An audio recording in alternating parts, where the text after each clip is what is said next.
It began with a promise, not of fiction, but of fact. A claim so bold it touched the boundaries of imagination and science. Nuclear fusion, not in the heart of a star, but on a tabletop. March 23, 1989. In a crowded press conference room at the University of Utah, two electrochemists, Stanley Pons and Martin Fleischmann, faced the world with a revelation. They had done the impossible, or so they believed. Cold fusion, they announced, had been achieved. Limitless, clean energy born from a jar of water and a trickle of electricity. The image is simple, even quaint. A laboratory beaker. Electrodes dipped into heavy water, where hydrogen is replaced with its heavier cousin, deuterium. A palladium rod. A platinum coil. And through this, a stream of current. What came next, according to their measurements, was a burst of heat too great to be explained by any known chemical process. Not just heat, but whispers of something more, neutrons, tritium, traces of the nuclear fire. It was not just an experiment. It was a dream reborn. In an era growing fearful of fossil fuels and nuclear disasters, here was a vision of energy untethered from pollution or peril. Fusion without fire, energy without consequence. Newsrooms erupted, governments scrambled, scientists, hopeful and skeptical alike, rushed to replicate the miracle. But science, like truth, has its own rhythm, and replication is its heartbeat. In the weeks that followed, reality began to shift. Teams around the world tried, failed, and tried again to summon the excess heat Pons and Fleischmann had promised. Some thought they saw glimmers, but glimmers that faded on repeat. The initial rush gave way to doubt, then criticism. The American Physical Society held a special session. Papers were presented. The conclusion was damning. There was no consistent evidence of cold fusion. Still, what had happened? Were these men frauds, deluded, or simply mistaken by the vagaries of their instruments? As the dust settled, answers proved elusive. The experiment was deceptively fragile. The heat measurements, crucial to the claim, were sensitive to ambient fluctuations, to impurities in materials, to subtleties in the cell's construction. The presence of neutrons, if any, was so faint that had fusion truly occurred, the radiation would have been lethal. Instead, there was barely a whisper. Pons and Fleischmann were not charlatans. They were experienced chemists with long careers, and perhaps that made the fall all the harder. Their reputations tarnished, they withdrew from the mainstream, pursued quietly by a small, persistent group who still believed. In time, the field rebranded. Cold fusion became LENR, low-energy nuclear reactions. Experiments continued, and occasionally, strange heat still appeared. But no clear mechanism, no reproducibility, and no vindication. Even today, some claim to chase the flickering ember. But the light is faint. This story, the prologue to our journey, is not just about cold fusion. It's about a deeper question. What happens when the boundary between discovery and error is so thin, so invisible, that even the most honest eyes can't see across it? What if the greatest mistake of all is not deception, but belief? In the chapters that follow, we will explore other frontiers where science danced on the edge, moments where data whispered secrets too strange to trust, where replication failed, where certainty cracked. And through each, we will ask, what does it mean to know? What does it mean to be wrong? And in the quiet space between, can we find something enduring, not just in answers, but in the pursuit itself? It started with a whisper from beneath the earth, particles so elusive they could pass through 1 trillion atoms without ever touching one. Neutrinos, ghosts of the cosmos. In September 2011, a team of 160 physicists from the OPERA experiment in Italy gathered their breath and did what scientists rarely do without certainty. They spoke aloud an impossibility. They had measured neutrinos traveling faster than the speed of light. It was a claim that, if true, would upend one of the most sacred tenets in modern physics. For over a century, the speeds of light had stood as a cosmic speed limit, the line no particle could cross, written into the fabric of Einstein's theory of relativity. Nothing outran light. Nothing even came close.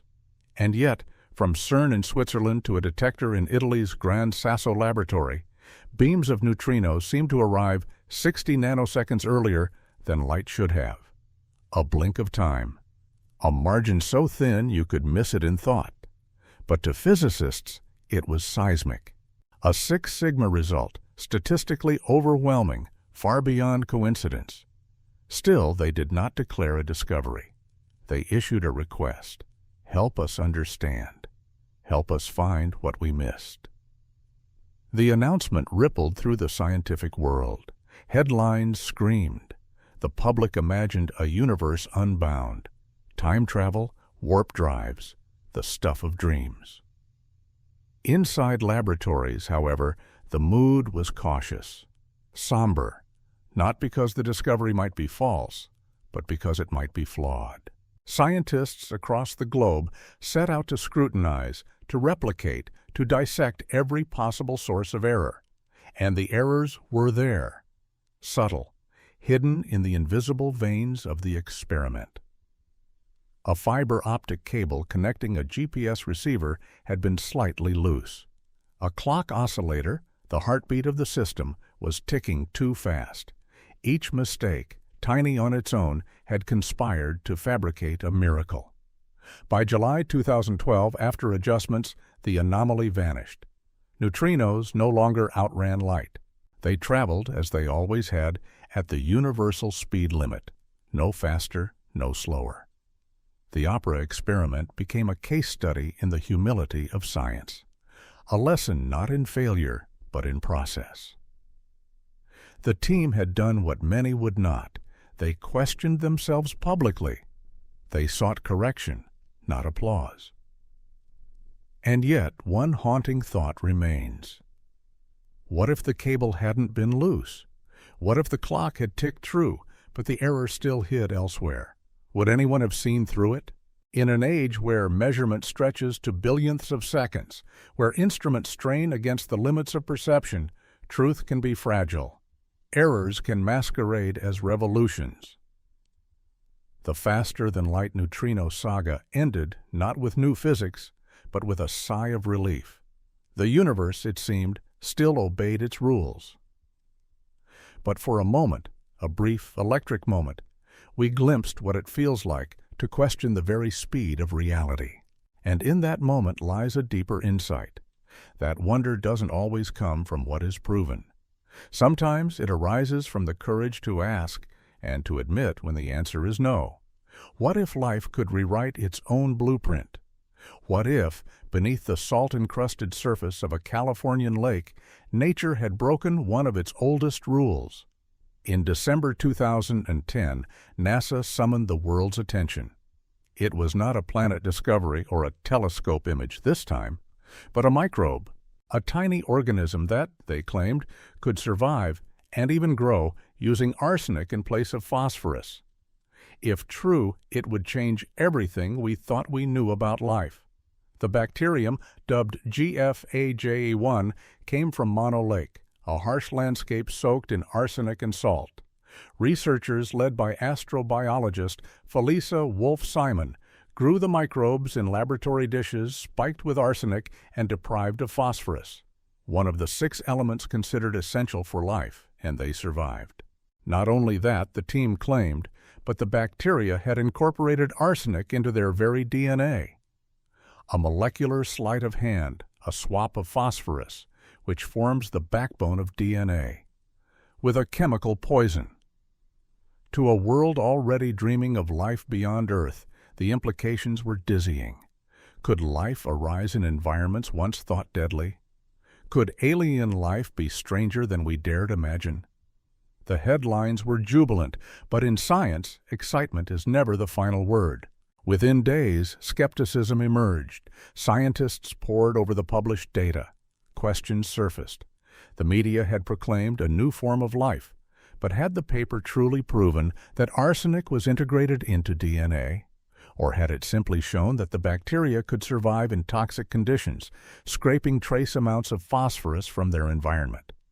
Phosphorus, after all, is nearly impossible to eliminate completely. It's in dust, in air, in trace contaminants. And the methods used to detect arsenic in the DNA weren't conclusive. Perhaps the arsenic hadn't become part of the genetic structure at all, but merely clung to the molecules like static. Replication efforts followed. Teams around the world attempted the same conditions, the same media. The results were sobering. The bacteria could tolerate high arsenic, yes, but they grew slowly, stressed, fragile. More importantly, advanced analysis showed no arsenic in their DNA. 2 years later, the scientific consensus arrived like a tide. The arsenic life claim was wrong. The bacterium wasn't rewriting the chemistry of life. It was simply enduring, an extremophile, remarkable in its resilience, but still bound by biology's ancient laws. The damage, however, was done. Critics pointed not just to the science, but to the rollout, the press conference, the dramatic announcements before peer review could take its course. Some accused NASA of chasing headlines. Others defended the researchers, noting that science often advances through bold, if flawed, steps. And Felisa Wolf-Simon? She stood by her work even as others dismantled it. Like so many before her, she had chased a mystery, and in doing so, illuminated its limits. This chapter in scientific history offers no villain, only a reminder. Sometimes our desire to discover, to be the first to glimpse a new truth, leads us to see patterns where none exist. We mistake survival for transformation, anomaly for revolution. But perhaps the greater wonder lies not in what life might become, but in how tenaciously it endures, even in poison, even when misunderstood. And maybe that, too, is a kind of miracle. Imagine 2 glasses of water, one cold, one steaming hot. You place both in the freezer. Which will freeze first? Logic has a ready answer, the cold one. It starts closer to the freezing point after all. And yet, time and again, under curious conditions, the hot water freezes first. It's a mystery that has haunted scientists for centuries, a paradox known as the Mpemba effect. The story begins in 1963 with Erasto Mpemba, a Tanzanian secondary school student. While making ice cream in a classroom, he noticed that his hot mixture froze faster than his classmates' cooled ones. His teacher dismissed him, but Mpemba persisted. When a visiting physicist came to the school, Mpemba asked him the question no one could answer. Eventually, the two published a paper together. Since then, the Mpemba effect has become a riddle without resolution. Aristotle noted it in ancient times. Bacon observed it centuries later, and yet modern science, with all its precision, can neither consistently replicate nor conclusively explain it. Why would hot water freeze faster? Theories abound. Evaporation might reduce the volume, leaving less water to freeze. Convection currents could create more uniform temperature gradients. Dissolved gases might alter thermal properties. Preheated water might avoid supercooling, the phenomenon where water remains liquid below its freezing point. Some suggest molecular changes in hydrogen bonds during heating. But here's the problem. None of these explanations hold true across all conditions. In some experiments, hot water does freeze first. In others, it doesn't. Sometimes, the effect vanishes entirely. The Mpemba effect is maddeningly dependent on hidden variables: the shape of the container, the freezer's airflow, impurities in the water, initial temperatures, even the exact definition of frozen. In 2012, the Royal Society of Chemistry held a public competition to find the best explanation. Hundreds of entries poured in, many compelling, yet none definitive. In 2016, a team proposed a theory involving microscopic rearrangements of water molecules. By 2020, another group argued the effect wasn't one single phenomenon at all, but a suite of effects appearing under certain finicky conditions. So where does that leave us? in a strange place, a scientific limbo where a phenomenon can be observed but not reliably repeated, where simple elements, water, air, cold, behave in ways that defy prediction. To some physicists, this inconsistency suggests the effect isn't real in a meaningful scientific sense. If it cannot be modeled, reproduced, or controlled, is it even a phenomenon or merely a collection of coincidences shaped by experimental quirks? But to others, that's exactly why the Mpemba effect matters. Because it challenges assumptions. It reminds us that even in the most familiar systems, mysteries can persist, and that sometimes a student's curiosity is more powerful than 1,000 data points. Science is often seen as a march toward clarity, but sometimes it loops back into the unknown, inviting us to sit with uncertainty. The Mpemba effect doesn't need to be explained to be profound. It stands as a quiet rebellion against certainty, a whisper that even water holds secrets. And perhaps, in our rush to solve everything, we forget the value of not knowing, of watching something happen again and again, and realizing the world is still capable of surprise. What if motion didn't require momentum? What if we could move through space, silently, endlessly, without pushing against anything at all?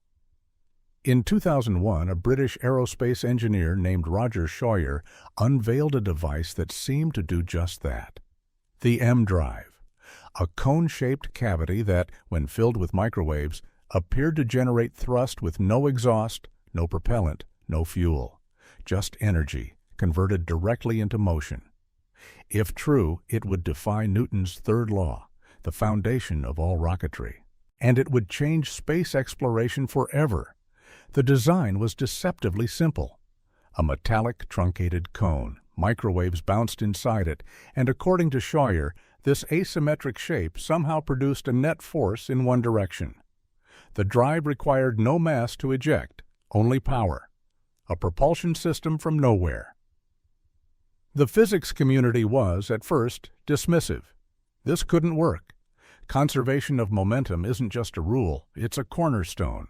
To move forward, something must be pushed backward. And yet, small teams began testing prototypes. In 2006, Chinese researchers reported faint thrust. In 2014, NASA's EagleWorks laboratory released findings suggesting their M-Drive produced measurable force. Tiny, yes, but real.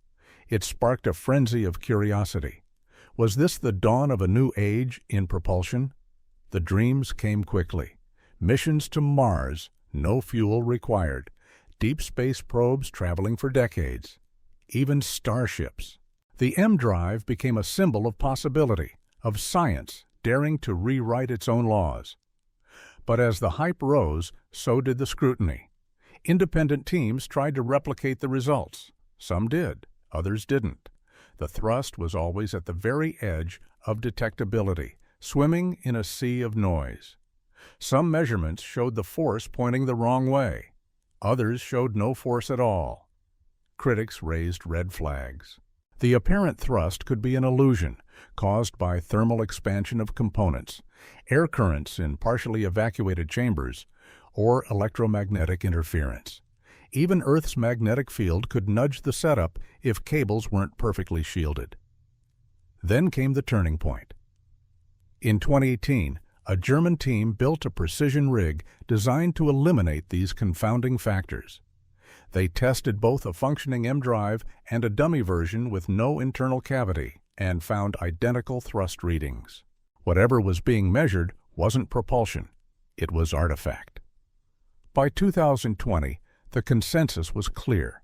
The M-Drive didn't work. The measurements that had once inspired dreams of fuelless travel were noise, misunderstood, misinterpreted. Still, some refused to let go. Online communities clung to the hope that the right configuration, the perfect test, had yet to be found. That mainstream science had missed something. But the M-Drive story isn't one of conspiracy. It's one of longing. The desire to break free from the limits of physics, to reach beyond what is known. There's a lesson in that longing.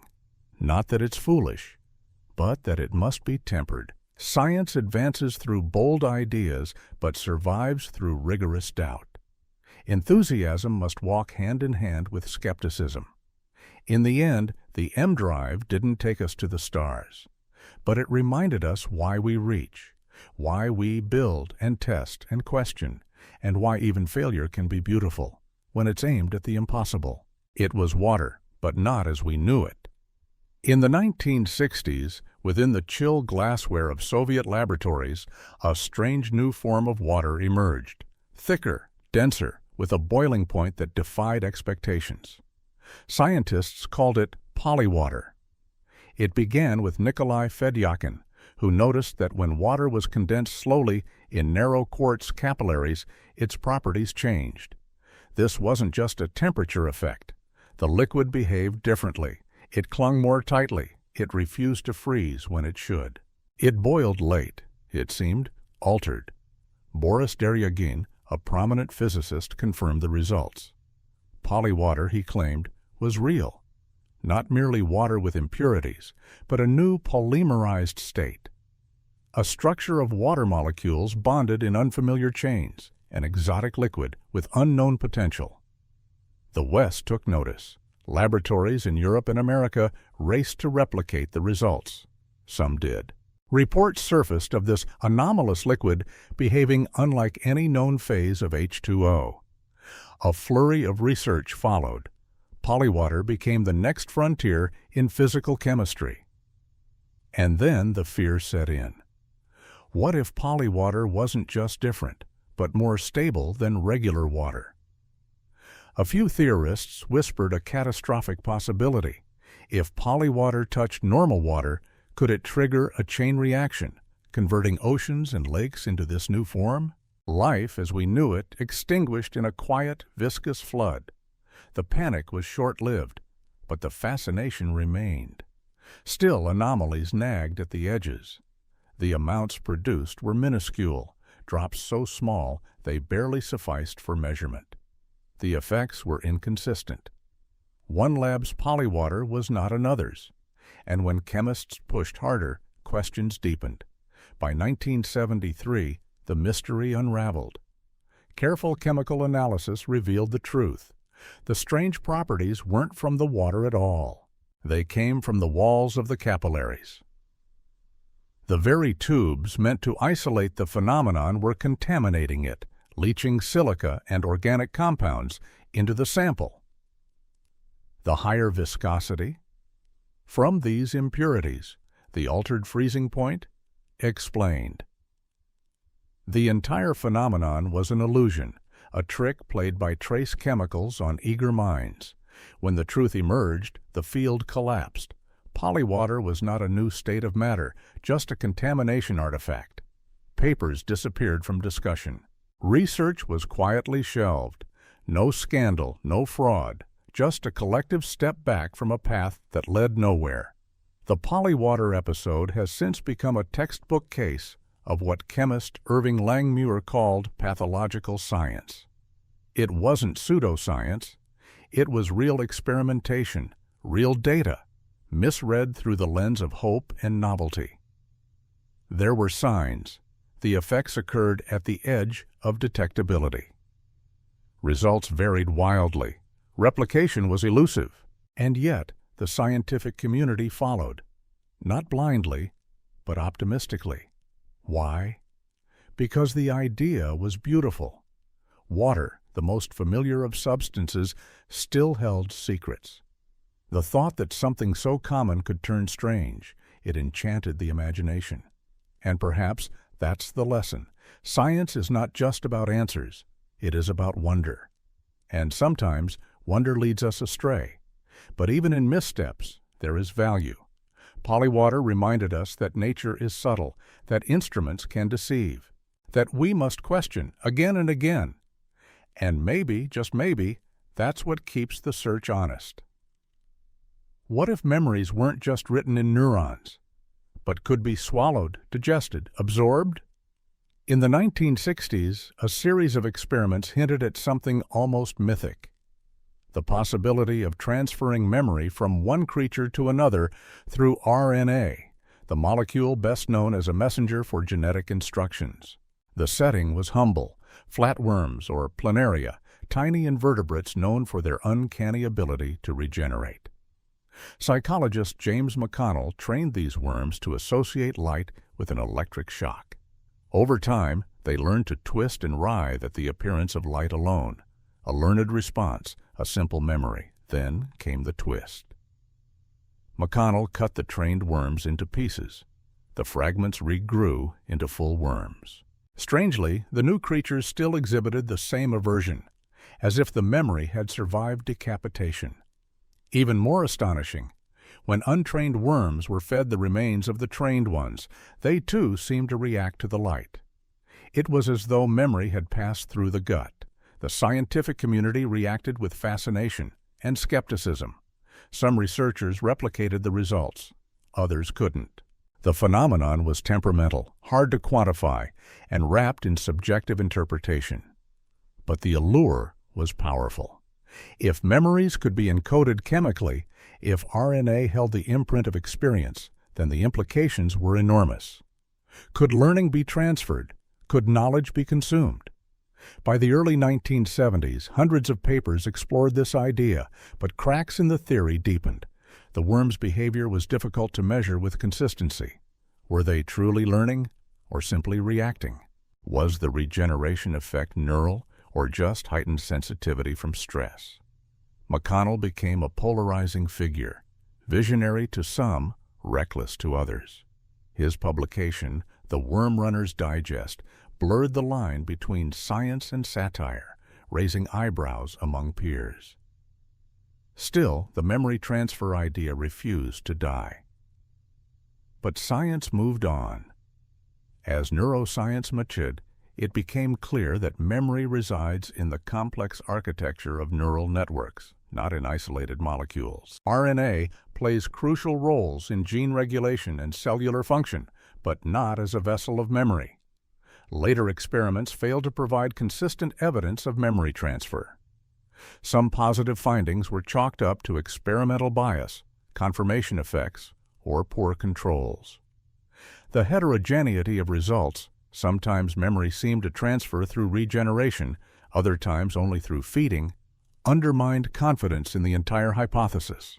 By the 1980s, the RNA memory theory was relegated to the fringes. McConnell himself became the target of violence, injured in a mail bombing by the Unabomber in 1985. His work, once on the brink of transforming neuroscience, faded into obscurity. Yet even in error, the experiments left an imprint. They forced science to consider the boundaries of learning, memory, and identity. They invited a question both poetic and unsettling. Is memory merely a pattern of synapses, or can it echo in molecules? In modern times, research has explored epigenetic memory, where experiences leave chemical marks on DNA, and prion-like proteins that transmit changes across cells. These are not memory transfers, as McConnell imagined, but they echo his questions. So while the worm experiments may have been flawed, the yearning they revealed remains. The desire to unlock memory's secrets, to grasp the essence of who we are and how we remember, continues to guide minds into strange and hopeful territory. Sometimes the path forward begins with a detour into wonder. In the quest to defy nature's boundaries, nothing has held more promise or more heartbreak than the search for room-temperature superconductors. Superconductivity, the phenomenon where electricity flows without resistance, typically requires extreme cold, near absolute zero. But for decades, scientists have dreamed of a material that could do this under ordinary conditions. No cryogenics, no exotic labs, just flawless conduction in the warmth of a room. The implications are staggering. Power grids with zero loss, magnetic levitation, ultra-efficient electronics, technologies that would reshape civilization. In 2020, that dream seemed to flicker into reality. Ranga Dias, a physicist at the University of Rochester, announced a breakthrough: A compound of hydrogen, sulfur, and carbon compressed under massive pressure had shown zero resistance at 15 degrees C, the temperature of a cool spring day. A room temperature superconductor. The scientific world held its breath. Dias's team had published in Nature, one of the most prestigious journals. The data seemed clean, the claims extraordinary. And then, as so often happens in the realm of the extraordinary, doubt crept in. Other labs tried to replicate the experiment. None succeeded. The material, subjected to 2.6 million times atmospheric pressure, was difficult to reproduce. Some critics noted that the data showed unnatural smoothness, too perfect, too processed. Allegations of manipulation surfaced. In 2022, Nature retracted the paper. Dias defended his work, but the confidence had cracked. Still, he pressed on. In 2023, his team published another study, a different material, lower pressure, same miraculous claim. This time, scrutiny arrived faster. Patterns in the data raised further alarms. By 2024, the University of Rochester launched a formal investigation into research misconduct. The scientific community grew weary. The dream of room temperature superconductivity had already been through cycles of hope and disappointment. In the 1980s, high-temperature superconductors had shattered old limits, igniting a gold rush of research. But each new claim since had fallen short, either unreplicable or fundamentally misunderstood. Yet hope lingers. Theoretical physics doesn't rule out room temperature superconductors. In fact, it encourages the search. Hydrogen-rich materials under pressure show promise. But the line between ambition and error, or worse, grows thin when replication fails. So what went wrong? Was it pressure, literal and metaphorical? The pressure to publish, to break ground, to be first? Was it a case of data massage to fit expectations? Or was it simply the tragic complexity of material science, where minuscule variables determine success or failure? We may never know the full truth behind Dias's experiments, but the saga reminds us of something deeper, that science is not just a body of knowledge. It is a process, a discipline of verification, a practice of humility. Extraordinary results, no matter how enticing, must survive the crucible of replication. Not just once, but again and again. Because truth, in science, is not declared. It is earned. And when the truth arrives, quietly, repeatedly, unshakably, that's when revolutions begin. Until then, we wait, and we test, and we learn, not just from success, but from every failure that came before. The year was 1979. In a cluttered Canadian lab filled with humming coils and crackling generators, an inventor named John Hutchison claimed he had stumbled upon a new kind of physics, one that could defy gravity, melt metal without heat, and disrupt electronics with invisible waves. He called it the Hutchison effect. To the untrained eye, the footage was astonishing. Objects levitated, metal bars twisted like soft clay. Pieces of wood and metal appeared fused together. Hutchison attributed the phenomena to the interaction of electromagnetic fields, Tesla coils, Van de Graaff generators, radio frequencies, all operating simultaneously in chaotic harmony. Was this a discovery on par with electromagnetism itself, or something else entirely? Some were intrigued. Aerospace researchers visited. Defense contractors asked questions. Rumors spread of secret military interest. But when outside experts tried to replicate Hutchison's setup, they found nothing. No levitation, no fusion, no bending metal, just sparks and noise. Skeptics dug into the videos. They noted that some levitating objects seemed to be suspended on wires. That certain clips appeared to be shot at tilted angles, making falling objects seem to rise. Others saw evidence of heat-induced warping or mechanical tampering. And then there was the issue of access. Hutchison rarely allowed full control of his experimental conditions. The setup, he claimed, was too temperamental, too delicate. It broke down often. It only worked under just the right mix of variables, none of which he could fully explain. In science, reproducibility is king, but the Hutchison effect existed in a realm beyond verification. The more researchers tried to pin it down, the more elusive it became. Unlike cold fusion or polywater, phenomena pursued by credentialed scientists using conventional methods, the Hutchison effect lived on the edge of credibility. It was never published in peer-reviewed journals. It was never independently verified.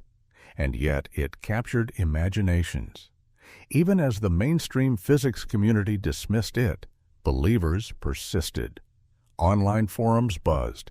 Videos circulated. Some claimed suppression by governments. Others spoke of Hutchison as a misunderstood genius.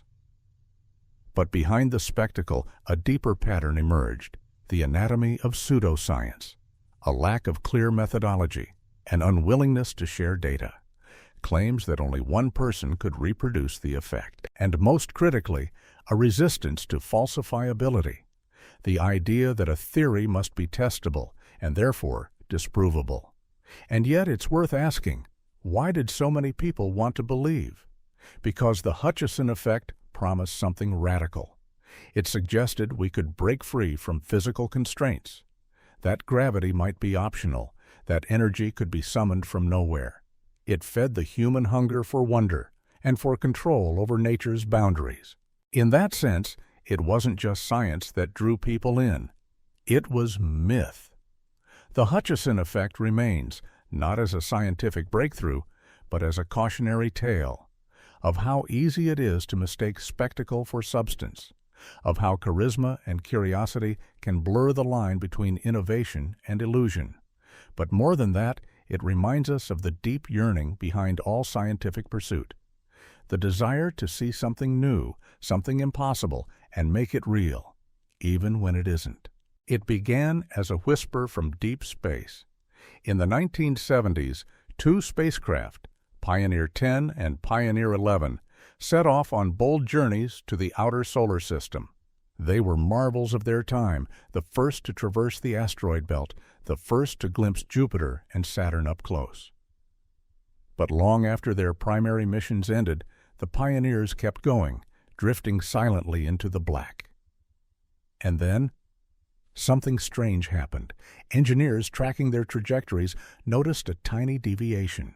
The spacecraft were slowing down, not dramatically, just a subtle deceleration, an unaccounted-for acceleration toward the sun.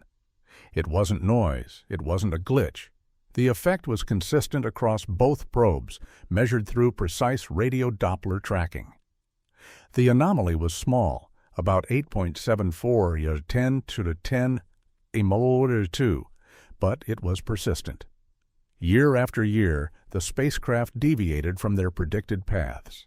This became known as the Pioneer anomaly. At first, scientists suspected the usual culprits: solar radiation pressure, gas leaks, micrometeoroid impacts, gravitational tugs from unseen objects. Every known force was scrutinized. Nothing quite fit. Then came the more radical ideas. Was gravity itself different at long distances? Could this be evidence of modified Newtonian dynamics, a hint of dark matter, or an undiscovered force? The anomaly lingered like an unsolved riddle. It was serious enough to publish, to debate, to wonder if the laws of physics needed rewriting. But science, as always, is patient. Years later, in the 2010s, a team took a closer look. Armed with better computational models and access to previously neglected engineering details, they re-examined the spacecraft's thermal profile. Pioneer 10 and 11 used radioisotope thermoelectric generators, compact nuclear power sources that emitted heat. That heat radiated into space, but not evenly. The spacecraft's design caused more heat to be emitted in one direction than the other, like a weak, invisible thruster. It was enough. The asymmetric thermal radiation explained the anomaly. No new physics, no revolution, just an overlooked engineering detail. Some found this conclusion anticlimactic, but in many ways it was a triumph, a mystery unraveled not by speculation, but by persistence, by careful modeling and respect for complexity. The pioneer anomaly offers a rare kind of story, a phantom problem that turned out to be real and yet still mundane. It wasn't an illusion, it wasn't noise, it was an effect, but one born not of new forces, but of old ones miscalculated. Still, the years of inquiry weren't wasted. They pushed engineers and physicists to refine their methods. They reminded us that even simple-seeming systems, a spacecraft, a signal, a path through space, can harbor subtle surprises. And they raised a quiet, lingering question. How many other anomalies, measured at the fringes of perception, lie not in the stars, but in the instruments we trust? Sometimes what science cannot replicate is not an event, but an understanding. And in relearning how to see, we become better observers of the universe and of ourselves. It came from the sea. At the heart of a quiet experiment in 2004, marine biologists discovered something that shouldn't have been possible. A jellyfish, once fully mature, had reverted to its juvenile form. Not just once, but repeatedly. Death, it seemed, was optional. The creature was Turritopsis dohrnii, later dubbed the immortal jellyfish. And when faced with starvation, injury, or environmental stress, this small, translucent organism could collapse into a blob, sink to the ocean floor, and reorganize itself. Not into a weakened version of itself, but into a polyp, the earliest stage of its life cycle. From there, it could grow anew. Biologists were stunned. While some animals regenerate parts, lizards regrow tails, worms split and reform, this was something else entirely. A full reversal of the life cycle. A return to biological infancy. In theory, this process could repeat endlessly. Was this true immortality? The implications rippled outward. If nature held mechanisms to rewind aging, what did that mean for human biology? For disease? For death? But as the media seized on the story, the science remained cautious. Most observations had occurred in lab conditions. In the wild, predators, disease, or randomness still claimed these jellyfish, and the process itself was not fully understood. Researchers struggled to replicate the effect reliably. Some specimens underwent the transformation, others didn't. Conditions had to be just right: temperature, salinity, stress levels, and even then the triggers were elusive. Was this truly a biological mechanism for immortality? Or an emergency fallback, a rare evolutionary trick for survival? To study it, scientists needed stable colonies of Turritopsis, but cultivating them proved difficult. The jellyfish were delicate, their cycles irregular. Laboratories that tried to breed and observe them often found their specimens dying or failing to revert. Consistency slipped away. And with that inconsistency came a familiar problem: the replication gap. Without clear triggers or reliable outcomes, the phenomenon lingered in scientific limbo. Fascinating, but unproven at scale. Some researchers began to question whether the immortal jellyfish was more myth than miracle. Yet it remains real. Turritopsis dohrnii does exist. Its life cycle reversal has been documented.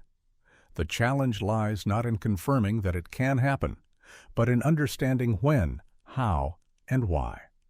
This is the subtle territory where science often stalls, not at the threshold of truth and falsehood, but in the murky in-between, where nature doesn't follow our desire for clarity. Even so, the story holds power, not because it promises escape from aging, but because it challenges the inevitability of it. It whispers of mechanisms we barely comprehend, locked within even the simplest life. In the jellyfish's quiet collapse and rebirth, we glimpse something ancient. That survival sometimes means starting over. That life may be less a straight line and more a spiral, circling back to its own origins. And perhaps the deeper lesson isn't that immortality exists, but that nature, even in its smallest forms, contains more resilience, more mystery than we can yet understand. What if our universe was trying to tell us something, but we just misheard? In the 1990s, physicists at Princeton University built a device to search for gravitational waves, ripples in space-time first predicted by Einstein. The apparatus was a bar-shaped antenna cooled to near absolute zero. If a gravitational wave passed through, it would cause an almost imperceptible vibration. Then, something unexpected happened. The antenna began to register signals, not consistently, not loudly. But there they were, faint rhythmic disturbances. At first they were dismissed as noise, but the signals persisted. A pattern seemed to emerge. Was this the first direct detection of gravitational waves? A glimpse into the hidden symphony of the cosmos? The researchers were cautious. They adjusted equipment, shielded against interference. Yet the signals remained. Other labs began paying attention, but the pattern was too clean, too regular. Suspicion returned. After months of investigation, the source was found. Not in space, but underground. Trains passing on a nearby track, kilometers away, were subtly vibrating the ground. The antenna, exquisitely sensitive, had picked up their rumble and interpreted it as cosmic activity. The gravitational waves were an illusion. This wasn't a failure of physics. It was a testament to its precision. The experiment worked exactly as designed. It was the interpretation that failed. Years later, real gravitational waves would be detected by LIGO using laser interferometry instead of cryogenic bars. The signals from colliding black holes and neutron stars confirmed a century-old prediction. And yet, the earlier episode remains a critical footnote, a reminder of how easily the universe's voice can be confused with Earth's own murmurings. This story is not unique. Throughout science, instruments at the edge of sensitivity often reveal more than we anticipate, and not always what we hope. In radio astronomy, signals once thought to be extraterrestrial were traced back to microwave ovens. In particle physics, mysterious bumps in data turn out to be software bugs or calibration quirks. The closer we look, the more we must question what we see. The deeper insight is not about error, but about humility. Nature is subtle. Our machines are not infallible. And our interpretations, colored by desire and expectation, can turn whispers into choruses. The Princeton signals weren't fraudulent. They were real vibrations, honestly observed. But they weren't the universe calling out to us. They were echoes of our own movement. And yet, isn't that part of the beauty? That in reaching outward, we often confront our own reflection, our assumptions, our dreams, our fallibility. The cosmos doesn't deceive us. We deceive ourselves sometimes in our eagerness to find meaning, but from those missteps we grow more careful, more precise, and perhaps more reverent, because the truth, when it comes, is quieter than we expect. And it waits for those willing to listen without agenda, to hear not just what we want to hear, but what truly is. It was supposed to be simple: measure temperature, observe behavior, compare results. And yet, in 2016, an undergraduate physics lab stumbled upon something that defied expectations and logic. They were studying magnetic materials, specifically how certain compounds behaved under cooling. One sample, a thin film of chromium oxide, appeared to change its magnetic properties far earlier than theory predicted. The transition occurred at a temperature dozens of degrees off from established data. At first, it was chalked up to equipment failure, a miscalibrated sensor perhaps. But repeated runs gave the same outcome. Another lab tried, then another. The strange behavior held. What had started as an anomaly in a teaching experiment became a quiet mystery. The implications were unclear.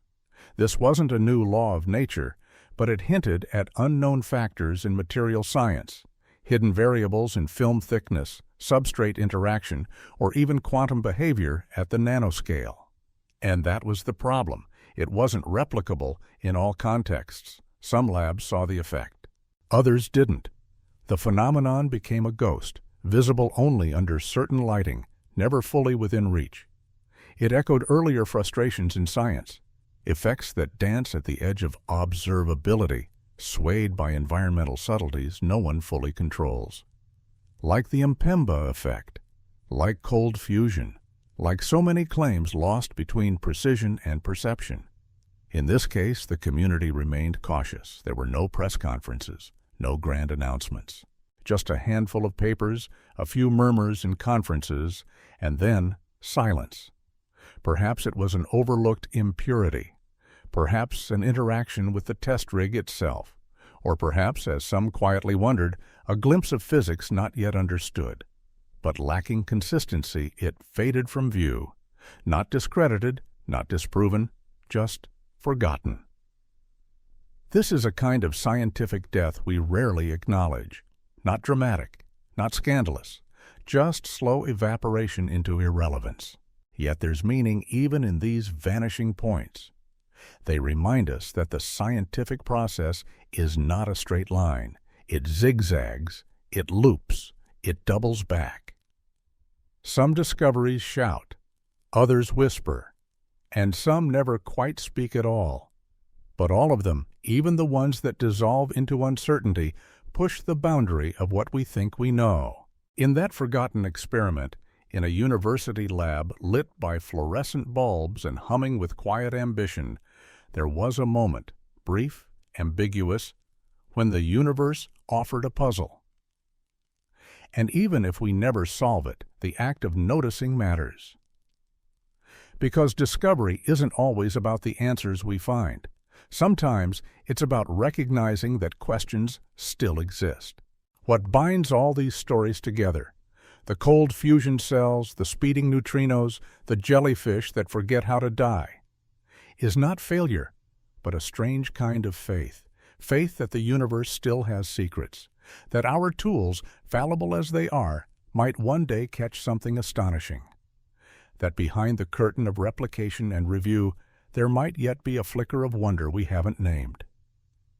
But science does not deal in belief. It trades in evidence. And evidence, to stand, must survive repetition. Without that, it remains only the echo of a moment, a possibility never fully born. These 14 chapters have taken us through the outer reaches of experimental science, through breakthroughs that evaporated, signals that came from nowhere, materials that almost worked, and memories that dissolved under scrutiny. We have seen human brilliance, but also human error. We've witnessed the allure of discovery and the cost of rushing past doubt. We've traced the quiet line where excitement bleeds into illusion, but none of it is cause for cynicism. In fact, it is the opposite. This is what makes science extraordinary, not its certainty, but its capacity to question itself. Not that it never stumbles, but that it insists on getting back up, running the experiment again, checking the wire, asking one more time. In each of these stories, the central theme is not deception. It's interpretation, context, complexity, a reminder that nature is rarely as simple as we hope, and that truth rarely arrives fully formed. Replication is not a bureaucratic hurdle. It is the soul of knowledge. It is how we tell the difference between what's real and what's merely convincing. And yet even the failures leave a trace, a lesson, a boundary redrawn. Cold fusion taught us about the fragility of calorimetry. The M drive revealed how measurement systems can echo with noise. The immortal jellyfish whispered that biology is still full of riddles. The pioneer anomaly taught us that even the smallest forces, like a warm glow radiating in one direction, can shape a spacecraft's path. We remember these moments not because they were true, but because they were almost true, because they remind us how thin the line is between what we know and what we hope.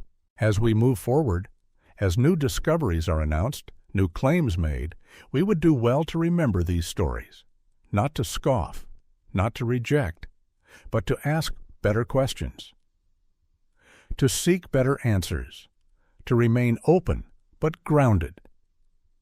Because in the end, science is not a monument to certainty. It is a practice of humility. And in that humility, we find something deeply human.